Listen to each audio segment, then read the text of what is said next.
네, 안녕하세요. 과천자 름박사입니다. 영상 주제는 유소년 선수, 운동 선수들이 이제 어떻게 하면 어떤 운동을 하면 부상을 예방할 수 있을지에 대한 주제로 오늘 얘기해 보려고 합니다.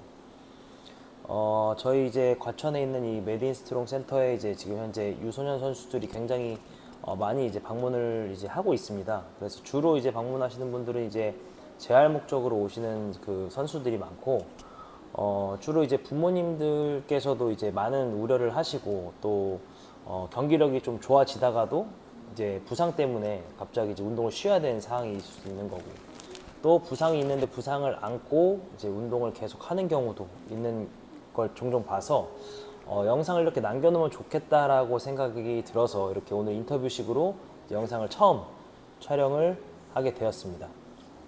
성인 운동선수나 유소년 운동선수들이 계속해서 많이 다치는 이유가 무엇인지 궁금합니다. 어, 일단은 뭐 운동 선수인 것 자체가 일단 뭐 운동을 과도하게 많이 해서 그런 건데, 일단은 두 가지 이유가 있습니다. 첫 번째는 이제 접촉성으로 이제 부딪혀서 다치는 경우가 있고요. 두 번째로 이제 비접촉성으로 이제 다치는 경우가 있습니다.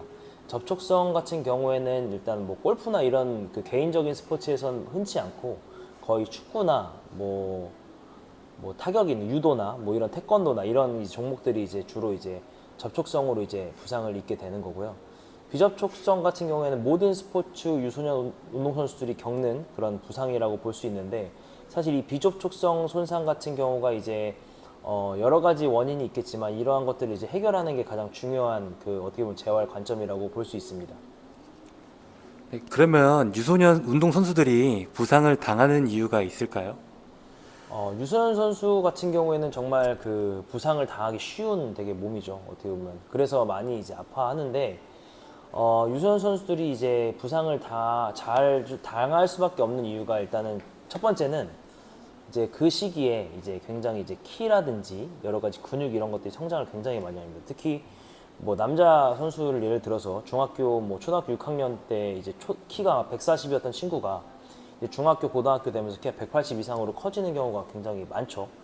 그렇게 되면 이제 갑자기 성장 키가 뭐 한 달에 뭐 1년에 뭐 10cm씩 이렇게 크는데, 그렇게 계산했을 때 이제 한 달에 거의 한 1cm씩 크는 거거든요. 그러면 1cm 크는 데 있어서 이제 키가 성장함에 따라서 이제 무게 중심의 축이 전혀 이제 다르게 발생이 되는데, 이런 것들이 이제 발이나 발목에 대한 그런 위치 감각을 인지해야 되는 그런 기능들이 그 속도를 따라가 줘야 되는데, 그 속도가 상대적으로 따라가지 못하면서 이제 자주 넘어지거나, 제일 흔한 건 이제 발목이 자꾸 이제 꺾이게 되는 거죠. 이렇게 그러면서 이제 처음 발목 꺾인 게 이제 인대가 늘어나고, 그러면서 이제 반복적으로 이제 만성으로 발목이 돌아가는 그러한 증상이 나타나게 되는 거가 있고, 두 번째 같은 경우에는 이제 근육들도 성장을 하는데, 근육이 성장하는 데 있어서 이제 힘을 계속 세게 발휘하다 보니까 근육에서 근육이랑 뼈를 연결시켜주는 그런 힘줄, 건이라고 하는 그 힘줄이 이제 그걸 못 버티고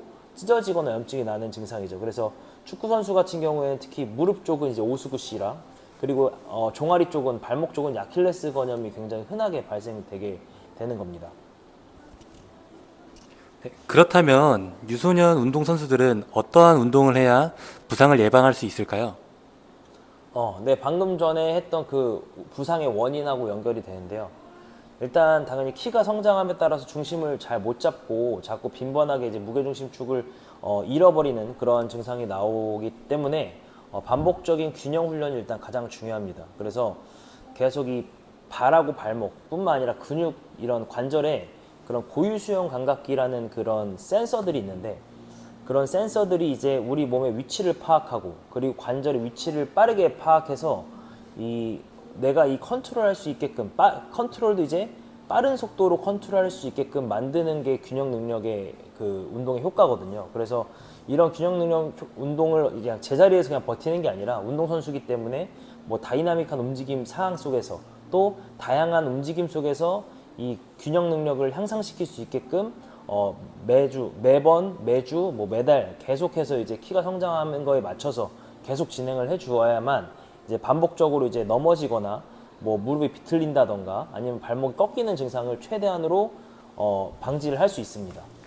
그리고 두 번째로 이제 근육, 아까 말했던 근육이 이제 잡아당긴 힘이 세서 이제 이런 힘줄 같은 데가 뜯어지고 한다고 했었는데, 그 원인 같은 경우에 이제 근육도 같이 성장하면서 근육이 되게 긴장 상태가 올라가고 딱딱해지거든요. 그래서 이 근육 상태가 딱딱해지는데 반복적인 그런 고강도나 운동을 계속 매일 하다 보니까 근육이 더 딱딱해지고, 그 딱딱해진 거에서 이제 못 버티고 근육이 찢어지던가, 아니면은 그 아까 말했던 힘줄, 건이 이제 뜯어지는 그런 증상이 나타나게 됩니다. 그래서 제일 중요한 건 그런 증상이 나타난 선수 같은 경우에는 일단 근육을 최대한 풀어주는 게 가장 중요합니다. 뭐 마사지가 될 수도 있고, 아니면 뭐 근막이완이라고 하죠. 폼롤러 같은 것들을 이용해서 이제 근육을 반복적으로 풀어서 긴장 상태를 최대한으로 낮춰주는 것들이 이제 우리 유소년 선수들이 부상을 예방할 수 있는 방법 중 하나라고 볼 수 있습니다.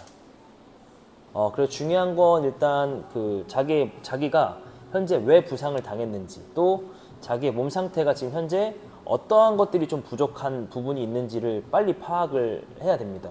예를 들면 이제 근육 긴장 상태가 자꾸 올라가서 오수구시라든지 뭐 종아리 잡아당기낌 때문에 아킬레스 건염이 계속 있으면은 운동 전후로 해서 계속 이제 폼롤러 같은 걸로 이제 계속 근육을 이완시키고 해야 되는 게 당연한 거고, 또 운동을 쉬어야 되는 타이밍에서는 또 잘 어느 정도 쉬고, 수면과 먹는 거 이런 것들도 자기가 잘 관리를 해야 되는 부분이 분명히 있습니다. 그래서 물론 유소년 선수들이 이제 아직 나이가 어리고 그래서 본인이 이제 자기 몸 관리를 하기가 굉장히 어렵겠지만, 이런 것들이 유소년 선수 때부터 정말 잘 하게 된다면 나중에 성인 됐을 때 큰 부상 없이 좋은 선수로 거듭날 수 있지만, 만약 이런 것들을 소홀히 하게 될 경우에는 지금 성장할 나이에 여러 가지 부상들이 나중에는 우리가 쉽게 말해서 유리몸이라고 하는 그러한 쉽게 부상당하는 몸으로 만들어질 수밖에 없기 때문에, 유소년 선수들이 잘 자기 몸 관리를 꾸준히 어떠한 상태인지를 빨리 파악하고 철저하게 하는 습관을 들이는 것을 굉장히 중요하다고 얘기하고 싶습니다.